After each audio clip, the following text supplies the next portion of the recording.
à la vue, à l'étude de ce Rob, je me disais, ça change quand même de la morosité ambiante, je dirais même de l'angoisse du climat actuel. Alors, Philippe Dallier essayait de nous replonger dans une certaine réalité, je vais revenir. Mais je voulais dire d'abord, j'ai entendu ce que disait Aude Lagarde, et Aude Lagarde nous reprochait de faire un discours de politique générale pour parler du budget. Je ne vois pas comment on peut s'extraire complètement d'un discours de politique générale, mais même il ne faut pas qu'il déborde de trop, si on veut comprendre la situation et la prospective budgétaire. D'ailleurs, Philippe Dallier a fait appel à ce débordement, parce qu'on ne peut pas faire autrement. Deuxièmement, j'ai noté qu'elle venait de parler on a enfin contenu les dépenses de personnel. Il faudrait peut-être qu'elle regarde, mais peut-être que ça l'intéresse moyennement, où en sont les effectifs et les moyens de nos services dans certains secteurs, notamment les secteurs sociaux, ou même dans le suivi des collèges. Alors ça a été dit tout à l'heure dans le rapport, c'est vrai que par rapport à la dégradation avec les 1607 heures, avec la baisse des revenus, parce qu'on ne compense pas encore l'inflation malgré ce qui a été fait pour les personnels, les métiers, certains métiers ne sont pas attractifs dans notre service public, ici comme ailleurs d'ailleurs. Donc on est, et j'y reviendrai, avec des grandes difficultés quand même dans certains services où le recrutement, on n'y arrive pas. Donc il faut dire les choses. Donc on ne peut pas parler de maîtrise d'une façon comptable des dépenses de personnel sans mettre en face les conditions de travail et les moyens qu'on donne pour mener à bien nos politiques dans le domaine social, parce que quand même tout à l'heure notre collègue Karim Bouhamram disait il ne faut pas présenter le département comme simplement un département pauvre, ce que justement je partage, c'est vrai, il faut donner la dynamique du département, mais le rôle premier d'un département, c'est la solidarité.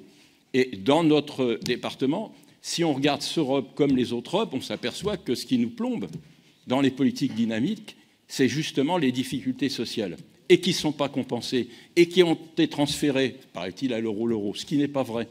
Donc un des combats, et une des questions, d'ailleurs on s'en préoccupe, puisque le département a voté l'année dernière, pour cette année, 46 millions d'euros pour aider les familles. D'ailleurs j'y reviendrai, parce que c'est quand même une question. Si on regarde tous les chiffres au niveau national, la pauvreté s'aggrave. Et si on va dans nos quartiers faire un tour, on s'aperçoit que ça s'aggrave. Voilà.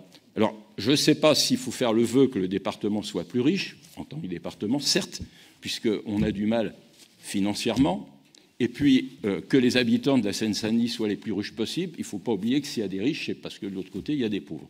Hein, je le dirais comme ça rapidement. Donc, si on prend tout ça, on a un optimiste de ce budget, comme le dit le président, on voit avec plus de sérénité l'avenir. Mais néanmoins, si on regarde ce qui s'est passé au Congrès des départements de France, François Sauvodet, son président, avait prévenu lors d'une conférence de presse que tous les voyants étaient au rouge. Et je pense que ce n'est pas simplement une formule comme ça pour briller ou pour apparaître ou pour essayer d'avoir plus. C'est parce qu'il y a une réalité, quoi.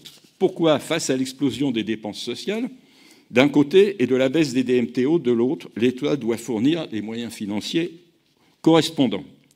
Nous avons été très attentifs aussi aux propos d'Elisabeth Borne, Première ministre en clôture de ce congrès, vis-à-vis des problématiques financières des départements. Je citerai tout d'abord le cas de l'APA et de la PCH. Le rapport nous le rappelle, ces deux AIS ne sont compensés qu'à hauteur de 29% par l'État, soit un reste à charge de 172 millions d'euros, alors que la moyenne nationale compensation est de 55%. Comme depuis plusieurs années, ces AIS augmentent considérablement. Pour nous, notamment la PCH, même s'il y avait une baisse sur l'AH. Le reste à charge fait de même, puisqu'en 3 ans, il aura bondi de 30 millions d'euros. Alors, deux solutions. Soit les critères de financement sont revus, soit l'État augmente sa contribution. Le gouvernement a choisi la seconde solution, telle qu'annoncée par Elisabeth Borne au congrès de l'ADF. 150 millions d'euros supplémentaires seront puisés dans la Caisse nationale de solidarité pour l'autonomie, et Elisabeth Borne renchérit en disant que le taux de couverture par l'État serait de 40%. Bref, nous gagnons 11 points. Mais attention, nous avons toujours 60% de dépenses à notre charge, si c'est appliqué. Et puis, en plus, on connaîtra les critères de répartition de ce 150 millions à l'échelle nationale que plus tard. Donc, est-ce qu'on en bénéficiera? Point d'interrogation. Je rappelle d'ailleurs qu'il il y a quelques mandatures, on avait été reçu par M. Borloo au ministère des Affaires sociales et qui nous avait reconnu que les critères qui avaient été construits sur APA, PCH et compensation n'étaient pas bons, n'étaient pas justes. C'est une question de justice. Mais ce qu'on peut regretter, c'est que depuis, aucun gouvernement ne les a revus. Aucun. Donc c'est quand même une des questions importantes sur laquelle on a à faire face, parce que si l'ensemble PCH-APA est à peu près constant, en réalité la PCH explose, et puis je ne suis pas sûr que pour l'APA, on n'ait pas la même chose par la suite. Second point, revenu fortement lors du congrès de l'ADF, les recettes liées à la conjoncture économique, des recettes maintenant vitales depuis que nous n'avons plus de lien fiscal avec le territoire. Mais je me souviens, Monsieur le Président, que dans d'autres mandatures, vous nous critiquiez pour faire reposer des dépenses pérennes sur des recettes aléatoires. Vous n'aviez pas tort, mais c'est vrai qu'il y avait un côté visionnaire d'ailleurs, parce que là, on y est complètement. C'est pas un peu, c'est tout presque. Donc, ça, c'est une question qui est importante.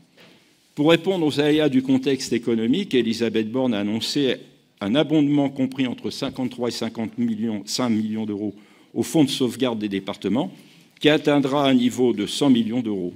Ce fonds de sauvegarde pourrait concerner 15 départements pour 2024, mais rien n'indique que nous en bénéficierons.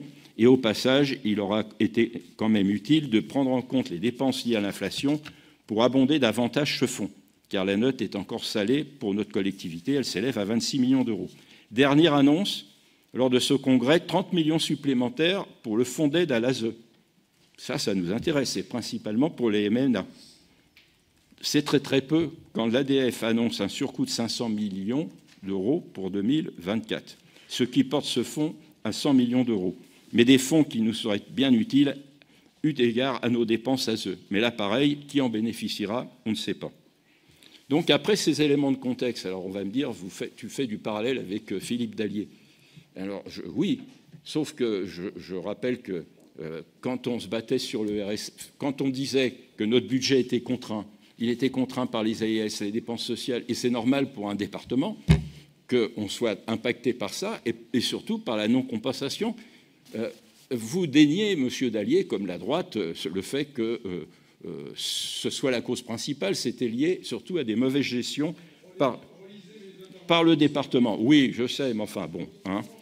Vous avez constamment dit qu'il fallait contraindre les dépenses de personnel, etc., etc.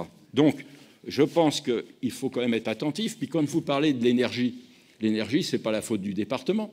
Qui pratique une politique au niveau européen et national, ce qui n'est pas le cas de tous les États européens, qui fait que l'énergie s'envole à des tels niveaux. Ben, ça nous coûte, évidemment. Et à propos de tout ça, je reviens sur... vous teniez un propos sur les collèges, effectivement. On peut s'interroger sur l'échéancier, la programmation, l'augmentation du coût, et puis aussi des différences qui se passent entre les territoires, où dans certains cas, la démographie elle a tendance à stagner, à baisser, d'autres à monter. Je pense qu'il est nécessaire de revoir ce PPI dans son temps et d'avoir une information maintenant plus précise. Alors, ça ne peut pas se faire instantanément, j'en ai conscience, sur qu'est-ce qui va se faire, où, quand, comment. Ça, je pense que c'est une demande de notre groupe et je crois que le président est à l'écoute de cette situation. Sur la dépense des salaires, on s'aperçoit qu'évidemment, il y a eu des rattrapages. Le département a fait un effort particulier. Cependant, on se retrouve quand même avec des salaires qui sont bas et un non-rattrapage de l'inflation pour ces salaires. Et rappelons que le point d'indice a été bloqué pendant 10 ans. Et en plus, c'est nous, effectivement, qui payons les décisions du gouvernement en la matière. Alors que ça devrait aussi faire partie des recettes du département. Donc, quand on poursuit ça, on peut regarder que nous nous retrouvons avec 375 millions inscrits en masse salariale. Mais 375 avec une progression d'1,5% de la masse salariale sur plusieurs années, ça veut dire que comment va-t-on porter l'effort de recrutement ? hein, d'autant que dans certains secteurs, la situation étant difficile, on recrute et les personnes s'en vont. Alors, il n'y a pas qu'au département que ça se passe, hein, ces situations. Donc, il y a peut-être une interrogation à avoir par rapport à la masse salariale et aux efforts de recrutement qui sont nécessaires. Donc, ça, c'est un premier point. Un autre point aussi, c'est que nous avions, je l'ai dit tout à l'heure par rapport à l'intervention de Karim Bouhamran, c'est qu'on avait consacré pour ce budget 46 millions d'euros pour aider les familles.